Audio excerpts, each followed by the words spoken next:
Hey guys, this is Ava and today I am in Süleymaniye, also known as Suli. This is the capital of culture in all of Kurdistan. A city also known as, I suppose, the bride of the cities of all of Iraq. There's a lot of culture, a lot of history here. I'm only here for like one day so I can show you a little bit of the city, but I hope to give you a good flavor of what Kurdistan's, I guess, second city is like. Let's go. Locals here refer to their hometown as Suli, but that's the short, affectionate version. The city's full name is Süleymaniye.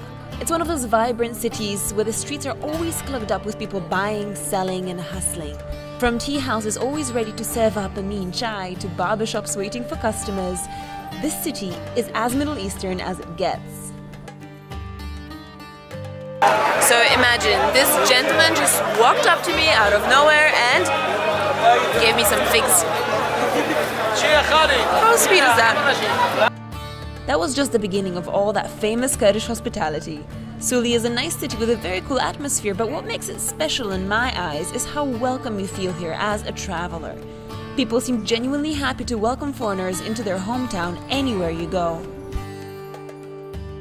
And just got this apple. Also, as a gift. What is going on? Suli is an interesting town. On the one hand, a modern city with a young population, and on the other, steeped in literary history, tradition, and winding souks. This bazaar is absolutely massive. It sort of winds all along the streets of Süleymaniye, under roofs, in the open air, changing from fruits to vegetables to nuts to meat to clothes to tech accessories. You can find everything. For my local friends, though, the most important thing about Suli is that it's the culture and literature capital of Iraqi Kurdistan. I'll tell you a funny little story. So before coming to Suli, all my friends were like, you have to come check out the city. It's all about culture and literature and music and the arts, and it's famous for its poets and writers. And then I came, and literally on the day that I arrived, we learned that UNESCO had just designated Suli as a creative city. It's one of its sort of network of creative cities with a special focus on literature. No wonder, you can feel there's like a sense of something creative, something artistic and artsy going on here, for sure.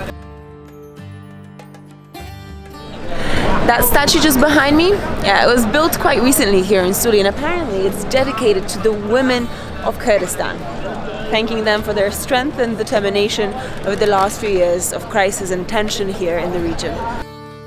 But there's another side to Suli that's not really known to visitors.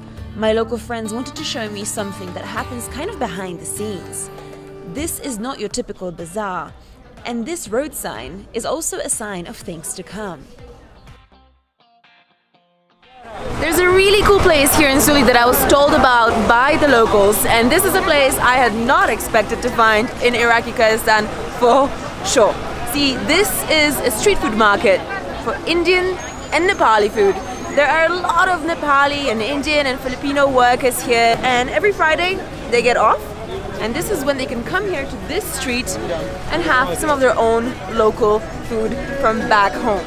This place is so cool, so cool. Let me show you around. There are tens of thousands of foreign workers in Iraqi Kurdistan, many of them working on construction sites and in local houses. It's never an easy life to be so far away in a foreign country, away from your family, so this market feels like it provides a slice of home to an entire community. Here, chefs at makeshift stalls prepare all sorts of deliciousness, from Filipino to Indonesian to Indian snacks. So here we have momos, and momos basically are dumplings that exist in a lot of cultures, but these are probably from Nepal. From Nepal. Can I have one momo, please? All right, great, thank you. Ugh, just look at that plump, juicy bite of heaven. Let's give this a shot.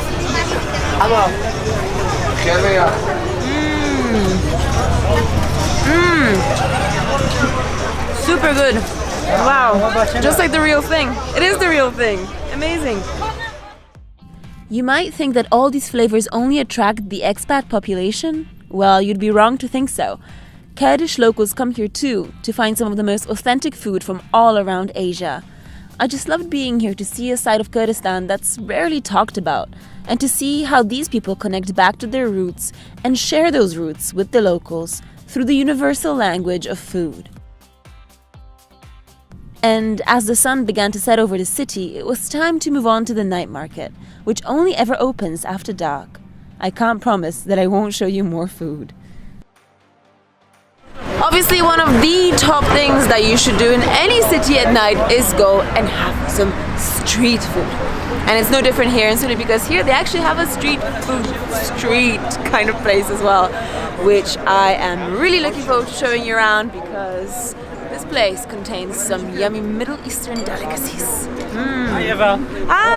Yep, that was someone recognizing me from my vlogs on the streets of Suli. I couldn't believe it. Anyway, back to the night market and its food. When in the Middle East, you do not forget to try all the food. That's just what you do, okay? This sandwich apparently is called a hima in Kurdish, if I'm pronouncing that correctly. Looks great. So it's basically chopped up meat. There's various different kinds, no vegetarian option, plus a lot of vegetables, cabbage, tomatoes on the inside. Let's try. Wow, that is really juicy. Amazing, so rich, just packed with all different kinds of flavors. Really nice. Alright, time for dessert. Just maybe not the creepy Nutella. Let's go for something local. So I'm just about to try something special and local. It's called kunafa. Kunafa. And it's got sugar, Flour, and little sweet, little oil, and cheese. Okay, great, let's go for it. Let's try one. Wait, did he say a little or a lot of sugar? I'm not even gonna ask. Wow, that is cheesy. Oh my gosh, so creamy, super sweet. You can really taste that crunchiness on the outside, super soft on the inside. Wow, delicious.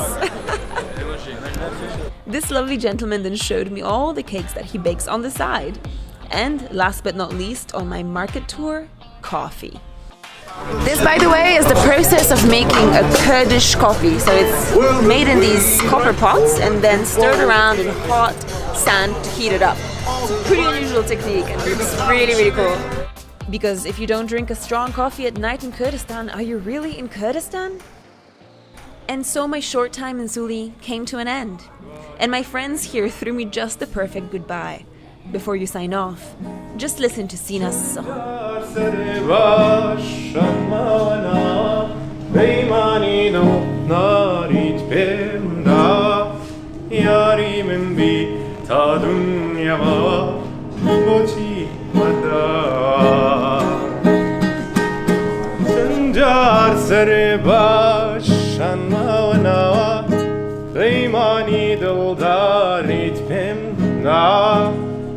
یاری من بی تا دنیا ما با چی بدا